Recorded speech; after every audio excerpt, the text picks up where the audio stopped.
Well, good morning, David. Good morning. Everybody at Idlewild is so excited to get to know you.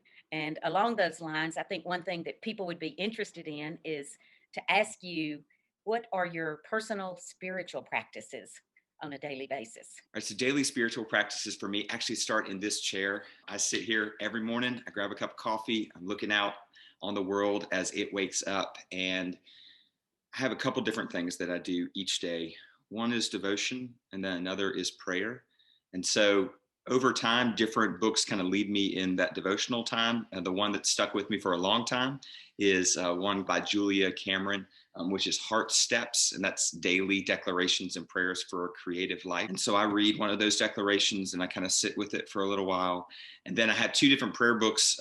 One is a contemplative prayer book that is a short prayer that's accompanied by a piece of art that you're supposed to spend time reflecting on. And that's a book called May It Be So.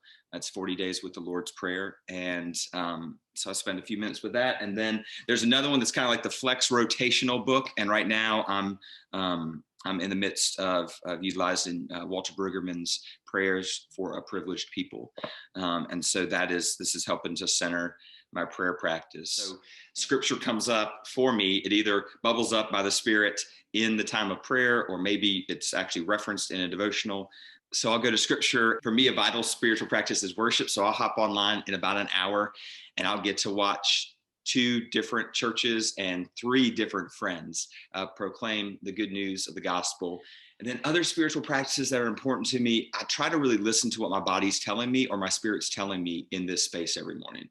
So some mornings it's saying you need to practice a posture of prayer. Some mornings my body will tell me you need to do a body prayer. You need to stand up, you need to move your body, and in that way glorify and connect with God. Other mornings the spirit will say you need to focus on your breath. Yeah, and then there's other physical practices that become spiritual practices. I wouldn't say I practice yoga, but I dabble in it a little bit. Running for me is a spiritual practice as well. I think those are things that ground me in my faith and ground me as I move into each of my days. And they change over time. Different seasons of my life have called for different responses in spiritual discipline. I try to be open and attentive and attuned to what God's calling me to do on a daily basis when it comes to these disciplines. Okay. Well, thank you for sharing very much. I think you've Absolutely. given us all a framework. Maybe we can all adopt parts or all of what you do because it All sounds great. Yeah, yeah. All Well, of thank them. you for taking time this Anyway. morning. Okay. Well, thank you and enjoy the rest of your day. Okay, I will. Talk to Okay. you later.